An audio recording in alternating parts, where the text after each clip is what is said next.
बिस्मिल्लाहिर्रहमानिर्रहीम, अस्सलाम वालेकुम। Welcome back to M science. आज की इस वीडियो में हम लोग क्लोस्ट्रीडियम बोटुलिनियम को डिस्कस करेंगे बहुत ही आसान और इजी वे में। आपने इस वीडियो को पूरा देखना है। मुझे उम्मीद है कि अगर आप इस वीडियो को पूरा देख लोगे तो आपका ये बैक्टीरिया बहुत ही आसान और इजी वे में क्लियर हो जाएगा। और फिर कोई भी चीज़ अगर आपको समझ नहीं आती तो आप नीचे कमेंट सेक्शन में भी पूछ सकते हैं। तो चलिए इस बैक्टीरिया को शुरू कर देते हैं। और उससे पहले अगर आपने अभी तक एम साइंस को सब्सक्राइब नहीं किया तो लाजमी से यहाँ पे सब्सक्राइब कर लें और साथ बेल आइकन को भी दबा दें ताकि आपको नई आने वाली वीडियो की अपडेट मिल जाए। और इससे पहले की जो बैक्टीरियाज की वीडियोस हैं वो भी यहाँ पे आप जाके चेक कर सकते हैं। प्लेलिस्ट में जाके आपको क्लिनिकल बैक्टीरियोलॉजी की पूरी प्लेलिस्ट यहाँ पे मिल जाती है। तो वापस आते हैं टॉपिक की तरफ। हमारा जो टॉपिक है वो है क्लोस्ट्रीडियम बोटुलिनियम। यहाँ से मैं इसको स्लाइड शो करता हूँ और इस लेक्चर को जल्दी से शुरू कर लेते हैं। अब जो क्लोस्ट्रीडियम बोटुलिनियम है ये क्या है कि ये हमारे पास ग्राम पॉजिटिव रॉड है। हमने पिछले लेक्चर में भी देखा था कि पहला बैक्टीरिया जो क्लोस्ट्रीडियम टेटनस हमने डिस्कस किया था वो पहला बैक्टीरिया था। क्लोस्ट्रीडियम बेसिकली 4 स्पीशीज़ थी, clostridium tetanus, clostridium botulinum, clostridium difficile और क्लोस्ट्रीडियम परफ्रिंजेंस, ये 4 थी। और आज हम दूसरा क्लोस्ट्रीडियम को डिस्कस कर रहे हैं, बोटुलिनम। ये ग्राम पॉजिटिव रॉड्स हैं, हमने वही शुरू किए हुए थे, तो ये उसका बैक्टीरिया है। अब जो सबसे पहले ये डिजीज़ ये करवाता है, ये 2 किस्म की डिजीज़ करवाता है। एक जो है वो है CNS के रिलेटेड डिजीज़ और एक होती हैं GIT से रिलेटेड। मतलब 2 लफ्ज़ आपको पता होने चाहिए इस बैक्टीरिया से रिलेटेड कि ये GIT के डिजीज़ भी कराएगा और CNS की भी। कौन कौन सी कराएगा वो भी हम डिस्कस कर लेते हैं। अब सबसे पहले जो इसकी मेन डिजीज़ है बोटुलिनम से बोटुलिज्म ये काज करता है। ये बोटुलिज्म होता क्या है, इससे दूसरे लफ्ज़ों में हम कह सकते हैं कि डिसेंट पैरालिसिस होती है, यानी कि फ्लैसिड पैरालिसिस। अब ये क्या होती है फ्लैसिड पैरालिसिस? हमने क्लोस्ट्रीडियम टेटनस में देखा कि उसमें स्पास्टिक पैरालिसिस हो रही थी और इसमें हो रही है फ्लैसिड पैरालिसिस। और डिसेंट पैरालिसिस यानी डिसेंट मीन के नीचे की तरफ जाना, यानी जो बॉडी के पार्ट्स हैं वो उसमें टेटनस में कॉन्ट्रैक्ट हो रहे थे और फ्लैसिड यहाँ पे रिलैक्स हो रहे होंगे, यानी एक्साइटेशन उसमें बिल्कुल नहीं हो रही होगी। फ्लैसिड मीन के बिल्कुल नीचे की तरफ डाउन हो जाना। क्यों हो जाएंगे? Loss of tone of the muscle, कि मसल की जो टोन है यानी उसकी टॉक्सी कॉन्ट्रैक्टिलिटी उसकी जो है वो लूज हो जाएगी, उसकी वजह से फ्लैसिड हो जाएगा पैरालिसिस। उसको डिसेंट पैरालिसिस बोला जाता है। अब ये जो डिसेंट पैरालिसिस है ये बॉडी में अगर आप हेड से शुरू करें तो नीचे लेग्स तक ये हर एक चीज़ का होगा। कैसे होगा अभी हम डिस्कस करते हैं। अब सबसे पहले जो पेशेंट है वो फटीग, वीकनेस और टायर्डनेस होगी उसको। क्यों होगी? जाहिर बात है कि उसके मसल्स रिलैक्स हो गए हैं। मतलब जब अब हम सोते हैं तो हमारे मसल रिलैक्स हो जाते हैं। हम बिल्कुल जब थके हुए हों तो बहुत ज़्यादा रेस्ट जब कर रहे हो तो फटीग, हमें बहुत ज़्यादा कमज़ोरी हो जाती है। उस सूरत में भी हमारे मसल्स रिलैक्स कर रहे होते हैं। तो इस तरह की कंडीशन पेशेंट शो करेगा कि उसको बहुत ज़्यादा वीकनेस, टायर्डनेस होगी, थका हुआ होगा। और जो सिम्टम होंगे, अब हम अगर ऊपर से शुरू करें यानी हेड से शुरू करें तो वर्टाइगो, उसको चक्कर वगैरह आएंगे, मुंह उसका खुश्क हो जाएगा, उसके स्वेलविंग में भी मसला आएगा, बोलने में मसला आएगा। क्यों आएगा ये सब चीज़ें? क्योंकि हमने देखा कि उसके मसल्स जो हैं वो रिलैक्स हो रहे हैं। वर्टाइगो में आप देखें कान में जब उसके मसल्स रिलैक्स होंगे, क्यों? जब क्रेनियल नर्व्स जो आ रही हैं वो वीक हो जाएंगी। मुंह में जो मसल्स हैं उसकी वजह से ड्राई माउथनेस हो रही है। स्वेलविंग के जो मसल्स हैं वो वीक हो रहे हैं तो वहाँ पे स्वेलिंग नहीं हो रही। स्पीकिंग में भी इसी तरह मसल्स जो वीक हो रहे होंगे, मसल्स न्यूरॉन्स पे जाएंगे, न्यूरॉन्स वीक होंगी और फिर उससे ये होगा। ये आगे हम पैथोजेनेसिस में भी डिस्कस करेंगे। उसके बाद अगर हम थोड़ा सा नीचे आएँ तो यहाँ पे जो पैरालिसिस और वीकनेस ऑफ फेस की तो हमने देख ली ये वाली चीज़ें। इसके अलावा चेस्ट के मसल भी वीक हो जाएंगे, लिम्स के, आर्म्स के, लेग्स के, मतलब हर चीज़ नीचे अगर जाएँ मतलब मसल्स जहाँ जहाँ भी हैं वो वीक होना शुरू हो जाएंगे और साइन एंड सिम्टम्स को प्रोड्यूस करना शुरू कर देंगे। तो मेन इसमें जो था वो यही है कि फ्लैसिड पैरालिसिस होगी मुख्तलिफ मसल्स की बॉडी के और बहुत ज़्यादा सिम्टम्स शो होंगे। अब एक कंडीशन ऐसी है कि ये बहुत ज़्यादा अगर इतने ज़्यादा वीकनेस हो जाए मसल्स की तो ये रेस्पिरेटरी फेलियर भी हो सकता है। हमने यहाँ पे देखा कि चेस्ट मसल्स वीक हो रहे थे, तो यहाँ पे अगर रेस्पिरेटरी मसल्स वीक हो गए तो पेशेंट रेस्पिरेटरी फेलियर हो सकता है और डेथ की तरफ जा सकता है। तो एक बहुत टॉक्सिजेनिक बैक्टीरिया है ये। अब एक की स्पेसिफिक कंडीशन अगर हम देखें कि टोसिस इसमें हो सकती है। अब टोसिस क्या है कि वो आई के मसल्स वीक हो जाएंगे जैसे हमने देखा ऊपर। उसमें क्या होगा कि drooping of the upper eyelid होगी, जो आई की अपर लिड है वो ड्रॉप हो जाएगी। यहाँ पे मैं एक पिक्चर से आपको समझाने की कोशिश करता हूँ। यहाँ पे आप इस बेबी को देख सकते हैं क्योंकि ये बच्चों में बहुत ज़्यादा होता है। इसकी इस आई को देखें और इस आई को देखें, आपको वाज़ेह फ़र्क यहाँ पे नज़र आएगा। ये आई बिल्कुल नॉर्मल ओपन है और इसमें थोड़ा सा आप देख सकते हैं यहाँ पे टायर्डनेस या लेजीनेस पाई जाती है, यानी इसकी जो अपर आई लिड है वो ड्रॉप हुई है और इसमें ये देखें नॉर्मल है। तो ये जो अपर आई लिड ड्रॉप हो जाती है इसको बोला जाता है टोसिस, और ये मसल वीकनेस की वजह से हो रही है यहाँ पे इस बैक्टीरिया की वजह से। उसकी वजह से ब्लड विजन भी हो जाएगा बेबी को। इसके अलावा जो स्पेसिफिक कंडीशन है वो है डिप्लोपिया। अब डिप्लोपिया क्या होता है कि हम एक चीज़ को नॉर्मली आँख से देखते हैं, एक जो ऑब्जेक्ट है हमें वो एक ही नज़र आता है, लेकिन डिप्लोपिया में ये होता है कि हमें दो ऑब्जेक्ट नज़र आ रहे होते हैं, एक ही चीज़ के दो इमेज नज़र आएंगे।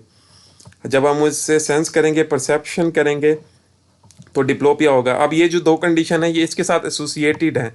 अब मेन जो इसकी डिजीज़ है वो डिसेंट पैरालिसिस या बोटुलिज्म जिसको कह सकते हैं वो है, वो आपको पता होनी चाहिए।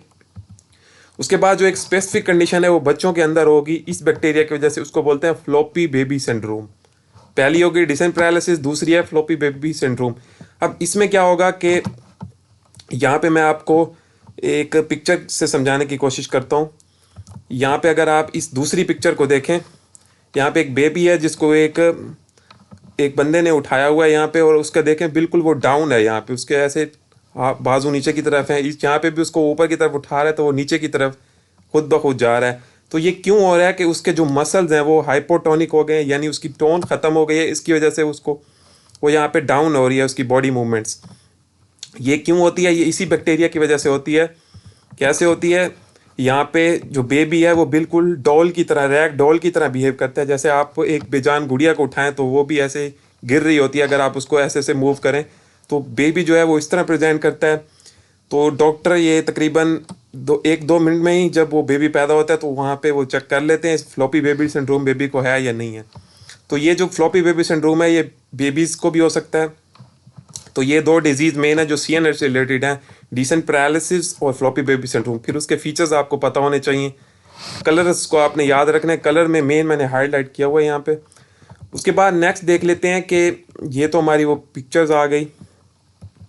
इसके बाद GIT के रिलेटेड इसकी कौन सी डिजीज़ हैं। हमने देखा कि CNS और GIT के रिलेटेड थी। तो GIT में जो सबसे पहली डिजीज़ है वो है गैस्ट्रोएंटराइटिस। अब गैस्ट्रोएंटराइटिस ये क्या है, कैसे ट्रांसमिट होगा, कैसे पैथोजेंस करेगा, ये हम नेक्स्ट देखेंगे अभी।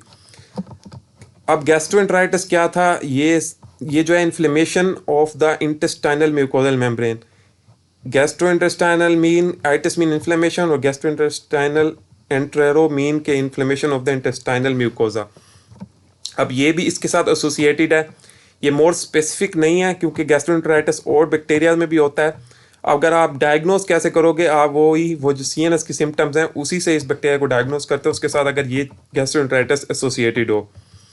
उसके बाद दूसरा है कि इसमें ब्लडी डायरिया होगा, यानी जो स्टूल आएगा पेशेंट को उसमें खून आएगा, ब्लड आएगा। तो हम ये चीज़ भी इसके साथ GIT से रिलेटेड ही है। और पेशेंट को है क्रैम्प्स वगैरह होंगे। अब क्रैम्प्स एक स्पेसिफिक टर्म में ये क्या होती है कि ये इनवॉलेंट्री जो बॉडी के एब्डोमेन के मसल्स हैं उसकी कॉन्ट्रैक्शन की वजह से होती है, और फिर पेशेंट को पेन होता है। हमने देखा कि इसमें मसल्स इन्वॉल्व थे। तो GIT के रिलेटेड 3 ये मेन सिम्टम्स उसको प्रोड्यूस होंगे। अगेन ये स्पेसिफिक नहीं है, ब्लडी डायरिया, क्रैम्प्स वगैरह ये और डिजीज़ में होते हैं। आप इसके साथ CNS की डिजीज़ को रिलेट करके ही याद रखोगे। अब एक स्पेसिफिक डिजीज़ है कि इन्फेंट बोटुलिज्म। ये भी GIT से रिलेटेड है, तो इसीलिए मैंने यहाँ पर लिखा, ये CNS से भी डायरेक्ट रिलेटेड है। तो यहाँ पे अगर आप देखें इन्फेंट बोटुलिज्म क्या है कि जब इन्फेंट को अगर हम रॉ हनी यानी ऐसा शहद जो कि ख़राब हो चुका हो वो उसको दें तो उसकी वजह से भी उसको बोटुलिज्म हो सकता है। बोटुलिज्म के अगेन सिम्टम्स वही होंगे जो हमने CNS में अभी डिस्कस किए हैं। फ़र्क यही है कि उसमें इंजेस्ट यहाँ पे वो हनी कर रहा है, रॉ हनी, तो उसकी वजह से उसको सिम्टम्स आ रहे हैं। तो GIT सिम्टम्स में ये 3 सिम्टम जो जनरल हैं और ये एक स्पेसिफिक इन्फेंट बोटुलिज्म आपको पता होना चाहिए। नेक्स्ट देख लेते हैं कि इसकी हैबिटेट क्या है, मतलब कहाँ ये बैक्टीरिया रहता है जिसने इतनी तबाही मचाई हुई है। अब जो इसका हैबिटेट है ना, ये है सॉइल। अब हमने देखा कि ग्राम पॉजिटिव रॉड जितने भी बैक्टीरिया अभी तक हमने पढ़े सब का हैबिटेट क्या था? सॉइल ही था। तो ये चीज़ तो याद रखना बहुत ही आसान है कि सॉइल से ये आएगा। अब ये कैसे GIT और CNS के सिम्टम्स कराएगा वो हम देख लेते हैं कि ये ट्रांसमिट कैसे होगा। मतलब सॉइल से तो है ये वहाँ पे। अब जो है कि सबसे पहला ट्रांसमिशन जो है इसकी इम्प्रॉपरली प्रिजर्व फूड, यानी जो खाना या फूड के रिलेटेड चीज़ें हैं उनको अगर प्रॉपरली प्रिजर्व ना किया जाए। हमने देखा कि जीआईटी के सिम्टम्स इसी वजह से आ रहे थे, वो ब्लडी डायरिया, गैस्ट्रोएंटेराइटिस वगैरह, कि फूड जो है वो प्रॉपरली प्रिजर्व नहीं की थी। अगर वो ना की जाए तो उससे ये बैक्टीरिया फिर सॉइल से इसमें आएगा फूड में, और फूड से फिर बॉडी में। या फिर वो जो कैनिंग फूड होती है जो बाज़ार में मिल जाती है डब्बों वाली, मतलब खाना वगैरह, उसमें ये बहुत ज़्यादा ग्रो कर जाता है। अगेन ये वही सॉइल से ही आएगा, मतलब वहाँ हैबिटेट था ना, तो ट्रांसमिट ये फूड में आएगा, फिर फूड से जब इंजेस्ट होगी तो वहाँ पे। तीसरा जो है कि वेजिटेबल्स बहुत ज़्यादा लोग जो जार्स वगैरह में प्रिजर्व करके रख लेते हैं, बाद में खाते रहते हैं, तो उसमें ये बैक्टीरिया ग्रो कर सकता है। इसके अलावा ये जो है स्ट्रिंग बीन्स, एक स्पेसिफिक किस्म का फ्रूट होता है, उसको प्रिजर्व करके अगर लोग खाएं तो उसके अंदर ये पैदा हो जाता है। अब फूड में बहुत सारी चीज़ें आ जाएंगी, फ्रूट्स, वेजिटेबल्स, हर तरह की, ये स्पेसिफिक नहीं है, लेकिन ये इससे रिलेटेड आपको समझाने के लिए यहाँ पे बता दिया है। इसके अलावा ये तो हो गई प्रिजर्वेशन से रिलेटेड। अगर आप प्रॉपर कुक ना करें फूड को तो तब भी ये बैक्टीरिया ग्रो कर जाता है और ट्रांसमिट हो जाता है बॉडी के अंदर, और अगेन फिर वो जीआईटी और सीएनएस के सिम्टम्स करवाएगा। अब ये जो ट्रांसमिशन है ना, ये आप जीआईटी से रिलेटेड तो आप याद रख लोगे, मेन जो आपने सीएनएस याद रखना है कि फिर ये ट्रांसमिट होकर सीएनएस में इन्फेक्शन करवाएगा। अब नेक्स्ट देख लेते हैं कि इसकी पैथोजेनेसिस क्या है। ठीक है, अब ये सॉइल से फिर फूड में, और फूड से फिर बॉडी के अंदर भी आ गया। अब ये कैसे सीएनएस और जीआईटी के डिजीजेस करवाएगा वो हम देख लेते हैं।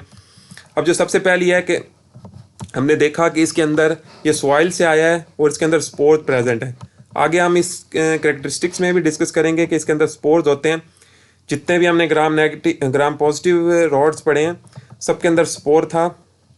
तो जो इसका स्पोर है ना, वो कैसे सबसे पहले आएगा बॉडी के अंदर, जब हम स्टेरलाइज नहीं करेंगे फूड को या उसको प्रिजर्व अच्छे से नहीं करेंगे। स्टेरलाइज मीन के उसके ऊपर जो माइक्रो ऑर्गेनिजम्स हैं उसको किल नहीं करेंगे, तो उसकी वजह से ये स्पोर्स ग्रो कर जाएंगे। या फिर हम अगर फूड को प्रॉपरली कुक नहीं करेंगे, अब जब स्पोर आ गए फूड के अंदर, अब वो कैसे डिजीज़ पैदा करेंगे, वो जर्मिनेट होंगे, उनको एनारोबिक कंडीशन मिलेगी। ये भी इसकी प्रॉपर्टी है स्पेसिफिक, ये सब क्लोस्ट्रीडियम की प्रॉपर्टी है एनारोबिक। तो फिर ये एक स्पेसिफिक टॉक्सिन प्रोड्यूस करेगा स्पोर्स। कौन सा टॉक्सिन वो हम आगे जाके अभी देखेंगे। वो जो टॉक्सिन है ना, वो हीट लेबाइल है, यानी कि अगर फूड को हम प्रॉपर कुक ना करें तो फिर ये हीट पे ग्रो कर जाएगा। अब जो इसकी जीआईटी से रिलेटेड सिम्टम्स है ना, उसके लिए ये दो चीज़ें इसकी पैथोजेनेसिस में इन्वॉल्व हैं। सबसे पहले स्पोर्स ग्रो करेगा अगर प्रिजर्व फूड नहीं होगी। उसके अलावा वो हीट अगर प्रॉपर कुक ना करें तो ये हीट लेबाइल है, इससे ये टॉक्सिन पैदा हो जाएगा। तो जो जीआईटी के डिजीज थी उसकी पैथोजेनेसिस में ये दो बातें हो गई। नेक्स्ट देख लेते हैं कि इसकी जो सीएनएस के सिम्टम्स हैं वो कैसे करवाएगा। उसके लिए इसके पास एक टॉक्सिन है, बोटुलिनम टॉक्सिन। हमने देखा कि मुख्तलिफ बैक्टीरिया में मुख्तलिफ तरह के एक्सोटॉक्सिन प्रोड्यूस होते थे। इसका स्पेसिफिक बोटुलिज्म से ही है, बोटुलिनम टॉक्सिन। उसमें क्या था कि उसमें प्रोटीएज होता है, ये हमने टेटस में भी देखा था। वो क्या करता है, वो क्लीव करता है स्नेयर प्रोटीन को। अब ये जो स्नेयर प्रोटीन है ये सीएनएस के अंदर स्पेसिफिक न्यूरॉन्स के अंदर होती है, उसको ये क्लीव करेगा। उसके बाद ये क्या होगा, जो कि एसिटाइल कोलिन में इन्वॉल्व है, जो कि मायो न्यूरोनल जंक्शन पे प्रेजेंट है। अब आप यहाँ पे एक चीज़ देखें कि हमने देखा कि ये सीएनएस के सिम्टम करवाएगा।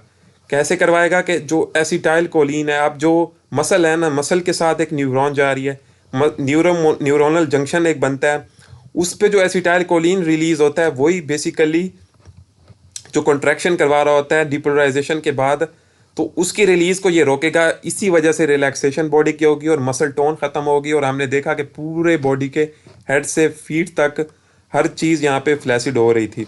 तो इस मेन चीज़ ये टॉक्सिन है, और ये क्या करेगा कि ब्लॉकेज करेगा एसिटाइल कोलिन की, और उसकी वजह से जो एक्साइटेशन है वो लॉस हो जाएगी, ब्लॉक हो जाएगी, और पेशेंट जो है बिल्कुल रिलैक्स हो जाएगा। और हमने देखा कि वो सीएनएस के सिम्टम्स प्रोड्यूस कर रहा था। तो जीआईटी में स्पोर्स और हीट लेबाइल टॉक्सिन, और जो सीएनएस के सिम्टम्स हैं उसके लिए बोटुलिज्म टॉक्सिन और ब्लॉकेज ऑफ एसिटाइल कोलिन। ये चार बातें हो गई। नेक्स्ट देख लेते हैं कि इसकी कैरेक्टरिस्टिक्स कौन कौन सी हैं। बहुत ही आसान है। मैंने आपको कहा कि क्लोस्ट्रीडियम की जितनी भी स्पीशीज़ हैं ना, उसकी सबकी कैरेक्टरिस्टिक्स सेम है, यानी ग्राम पॉजिटिव रॉड है डेफिनेटली। उसके बाद ये ऑब्लिगेट एनारोब है, यानी ऑक्सीजन की गैर मौजूदगी में ही अमल करेंगे, बस इनको ऑक्सीजन से कोई सरोकार है ही नहीं। ऑब्लिगेट एनारोब, चारों के चार क्लोस्ट्रीडियम एनारोबिक है। उसके बाद ये स्पोर फार्मिंग है, चारों के चारों स्पोर फार्मिंग है। तो ये 3 बातें चारों के लिए सेम है, एनारोबिक और स्पोर फार्मिंग। नेक्स्ट देख लेते हैं कि इसकी हम लेबोरेटरी डायग्नोसिस कैसे करेंगे। अब जो लेबोरेटरी डायग्नोसिस है ना, वो सबसे पहले हमने देखा कि पेशेंट को जीआईटी से रिलेटेड सिम्टम्स आ रहे थे ना, तो हम या तो उसका ब्लड या सीरम ले लेंगे, या उसका स्टूल वगैरह जो उसको आएगा, या जो फूड है जिसमें ये मसला है उसको चेक करेंगे, उसके अंदर इस टॉक्सिन को ढूंढेंगे, तो हमें डायग्नोस हो जाएगा कि पेशेंट को यही मसला है। पेशेंट अमूमन जीआईटी और सीएनएस के सिम्टम्स से आएगा तो उससे भी हम डिस्कस डायग्नोस कर लेंगे, लेकिन ये चीज़ से भी हम कर सकते हैं। इसके अलावा हम कुछ सीरोलॉजिकल टेस्ट करते हैं, लेकिन ये इतना ज़रूरी नहीं है, मतलब अगर हम कर भी लें तो इतने ज़्यादा यूज़फुल नहीं है, लेकिन ये आपको पता होने चाहिए कि सीरोलॉजिकल टेस्ट भी इसके लिए कर सकते हैं। अब जो सीरोलॉजिकल टेस्ट है ना, ये अमूमन एंटीबॉडीज़ को डिटेक्ट करने के लिए करते हैं। एंटीबॉडीज़ में कौन सी होती है कि एंटी टॉक्सिन या एंटीबॉडी एक ही चीज़ होती है, उसको बोला जाता है, वो हम डिटेक्ट करते हैं। कैसे करते हैं? या तो माइस यानी चूहों के अंदर इस डिजीज़ को पैदा करके, या फिर डायरेक्ट इसकी जो एंटीबॉडी है वो पेशेंट के सीरम में चेक कर लेते हैं। तो इन 2 तरीक़ों से हम इसको डायग्नोस कर सकते हैं, लेकिन ये इतना यूज़फुल नहीं है। ये वाला आप कर सकते हैं, ये फिर भी इसकी निस्बत ज़्यादा यूज़फुल है कि सीरम, स्टूल और फूड के अंदर आप इसको देख लें। तो ये 2 चीज़ें आपको पता होनी चाहिए। नेक्स्ट देख लेते हैं कि इसकी जो है ट्रीटमेंट क्या है। अब जो इसकी ट्रीटमेंट है ना, वो है एंटी टॉक्सिन यानी एंटीबॉडी, वो हम देंगे। अब जो इसकी जो टाइप्स है ना, आगे जो क्लोस्ट्रीडियम बोटुलिनियम है, टाइप ए, बी और ई होता है इसकी टाइप्स में से, तो उसके खिलाफ हम एंटी टॉक्सिन या एंटीबॉडी देते हैं, जो कि घोड़ों से तैयार की गई है, मतलब उनके अंदर, वो हम इसको देंगे पेशेंट को। तो ये बहुत ही ज़्यादा इफेक्टिव होती है एंटी टॉक्सिन यानी एंटीबॉडी, जो उसके खिलाफ अमल करेगी और उसकी पैथोजेनेसिस को रोक देगी, उस टॉक्सिन को, यानी जो उसका टॉक्सिन था बोटुलिनियम टॉक्सिन, उसको न्यूट्रलाइज यहाँ पे कर देगी ये। ठीक है। उसके बाद जो है हम रेस्पिरेटरी सपोर्ट लाजमी देंगे पेशेंट को, क्योंकि हमने देखा कि इसकी जो एंड स्टेज है रेस्पिरेटरी फेलियर करवा देगा। जो रेस्पिरेशन के मसल्स हैं उनको रिलैक्स, बिल्कुल ही वीक कर देगा, फ्लैसिड कर देगा, तो उससे जो पेशेंट है वो डेथ हो सकती है। तो रेस्पिरेटरी सपोर्ट जो है वो बिल्कुल लाजमी है। नेक्स्ट है कि कुछ एंटीबायोटिक्स देंगे। जीआईटी के सिम्टम्स यहाँ पे हो रहे थे, पेंसिलिन जी और मेट्रोनेडाजोल या जो फ्लैजल के नाम से जो है उसको हम दे सकते हैं, वो बहुत ज़्यादा इफेक्टिव है इसके लिए। लेकिन जो मेन है वो एंटीटॉक्सिन है डेथ के लिए, रेस्पिरेटरी सपोर्ट और पेंसिलिन जी और मेट्रोनेडाजोल एंटीबायोटिक, ये आप दे सकते हैं। नेक्स्ट देख लेते हैं कि इसकी जो है प्रिवेंशन हम कैसे करेंगे। अब जाहिर बात है कि जहाँ से ये ट्रांसमिट हुआ था ना, हम उस चीज़ों को अगर ठीक कर लें तो इसकी प्रिवेंशन हो जाएगी। वैक्सीन वगैरह तो है नहीं इसकी, तो जो फूड है ना, जो जो प्रिजर्व हमने सही नहीं की थी, जिसकी वजह से ये सारी कहानी शुरू हुई थी, तो हम उसको अगर प्रिजर्व कर लें अच्छे तरीक़ों से तो इस डिजीज़ से बच सकते हैं। इसके अलावा जो कैनिंग है, प्रॉपर जो डब्बों वाली खुराक होती है उसको प्रॉपर कैनिंग की जाए, प्रॉपर कुकड किया जाए, तो उससे भी ये चीज़, इस बैक्टीरिया से बचा जा सकता है। इसके अलावा जो बल्जिंग कैंस होते हैं, बल्जिंग कैंस मीन्स कि वो जो बहुत ज़्यादा स्वेल हो जाते हैं या बहुत ज़्यादा पिचक जाना जिस तरह, उन कैंस को अगर हम ज़ाया कर दें, मतलब उसके अंदर दोबारा फूड को ना डालें, तो उससे भी हम इससे बच सकते हैं, इस बैक्टीरिया से। इसके अलावा हमने देखा कि ये हीट लेबाइल है कि हीट पे भी ग्रो कर जाता है, तो कुकिंग प्रॉपर करें। जो केन फूड हो या कोई भी फूड हो तो उसको कुक करके प्रॉपर खाया जाए, तो उससे इस बैक्टीरिया से बचा जा सकता है। यानी प्रॉपर प्रिजर्वेशन और कुकिंग से इससे प्रिवेंट किया जा सकता है। किसी ड्रग और वैक्सीन कोई भी इसकी प्रिवेंशन के लिए अवेलेबल नहीं है। तो यहाँ पे होता है ये बैक्टीरिया ख़त्म। यहाँ पे मैं इसका एक क्विकली रिव्यू कर देता हूँ और इसको समराइज़ करते हैं 1 से 2 मिनट के अंदर। यहाँ पे इस पिक्चर से अंदाज़ा लगा सकते हैं, ये जो ड्रूपिंग ऑफ द आईलिड यहाँ पे दिखाया गया है। क्लोस्ट्रीडियम बोटुलिनियम ये क्या है कि ग्राम पॉजिटिव रॉड है, सही है। 2 तरह की डिजीज़ करवाता है, सीएनएस डिजीज़ और जीआईटी के रिलेटेड डिजीज़।